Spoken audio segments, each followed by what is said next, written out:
नमस्कार शेतकरी मित्रांनो, स्मार्ट हवामान या यूट्यूब चॅनलमध्ये आपले पुन्हा एकदा मनापासून स्वागत आहे। मित्रांनो, आज 26 मार्च 2025 कोल्हापूर सोलापूर नंतर कराडमध्ये देखील या तुफान अवकाळी पावसाने अक्षरशः थैमान घातल्याचे आपल्याला दिसून येत आहे।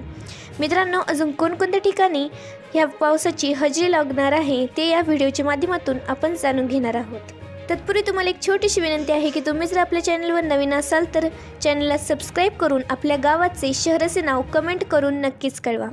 मित्रांनो, तुम्ही जर चॅनलला सबस्क्राइब केलं नाही तर तुमची कमेंट आमच्यापर्यंत पोहोचत नाही, म्हणून आत्ताच चॅनलला सबस्क्राइब करून घ्या आणि व्हिडिओला एक लाईक देखील नक्कीच करा।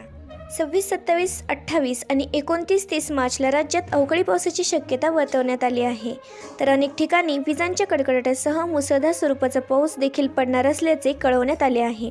त्याचबरोबर महाराष्ट्रातील पालघर, ठाणे, मुंबई, रायगड, रत्नागिरी, सिंधुदुर्ग, नंदुरबार, पुणे, सातारा, सांगली, सोलापूर, कोल्हापूर, छत्रपती संभाजीनगर, जालना, बीड, धाराशिव, पंढरपूर, लातूर, बुलढाणा, अकोला, वाशिम या सर्वच ठिकाणी मुसळधार ते मध्यम स्वरूपाचा पाऊस भाग बदलत पडण्याची शक्यता वर्तवण्यात आली आहे।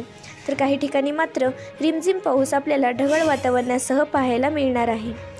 तसेच लातूर, नागपूर, धाराशिव, भंडारा, चंद्रपूर, इगतपुरी, नंदुरबार, जळगाव, नाशिक, मनमाड या ठिकाणी देखील भाग बदलत हलका ते मध्यम स्वरूपाचा पाऊस पडण्याची शक्यता वर्तवण्यात आली आहे।